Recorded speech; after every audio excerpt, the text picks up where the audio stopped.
Ku Lwokusatu Ssabbiiti eno, Gen Kale Kayihura yabiseko mu kkooti y'amagye n'ategeezebwa ng'emisango gyonna egibadde gimuvunaanibwa bwe kimuggyiddwako. The state has withdrawn the case and you are accordingly set free. I wish you all the best, General. Ono yategeezezza nga bibadde omusanyufu olw'okufuna essanyu lyayise etali lya bulijjo. Freedom. And it's not the kind of freedom that you have. This is sweet freedom. Sweet freedom. You can't imagine. You only appreciate freedom when you lose it.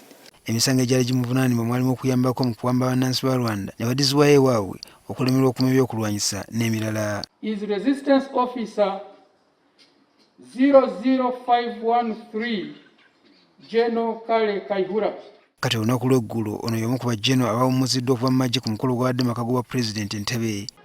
Guno gwakulembeddwa omuduumizi w'amagye ga UPDF ow'oku ntikko era nga ye Pulezidenti w'eggwanga Yoweri Museveni. Ng'ogyeko Kayihura abalala abaawumudde kwe kuli Lieutenant General James Nakibasira, Major General Samuel Waswa Mutesasira, Major General Joseph Arocha, Major General David Wakalo, Brigadier General Austin Kasatuochi Kamanyire, Brigadier General Stephen Oluka, Brigadier General Frank Katende Kyambadde, Brigadier General Emmanuel Kwihangana, Brigadier General Wilson Muhabuzi ne Brigadier General Atuochi Kaija. President Museveni bano yabasiimye olw'okwenyigira mu lutalo olwalonda eggwanga. The story of the UPDF NRA is a miracle story. Where something small, that's why the book I wrote was entitled Sowing the Mustard Seed, how something small can grow into a mighty tree. But Gen Kale has given a very good summary of it. It all came from fighting for a just cause, fighting for something just and doing it properly without making mistakes. Museveni era agamba nti olutalo luno telwanunula Uganda yokka wabula n'ebitundu ebirala.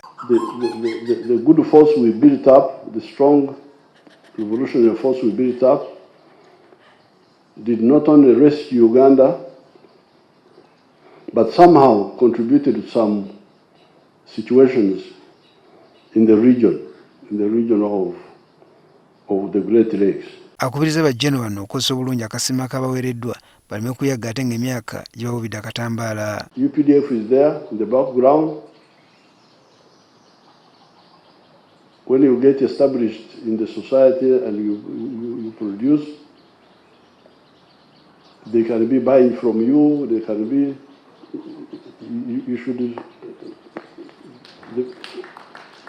the people who are managing the army should have relationship with the veterans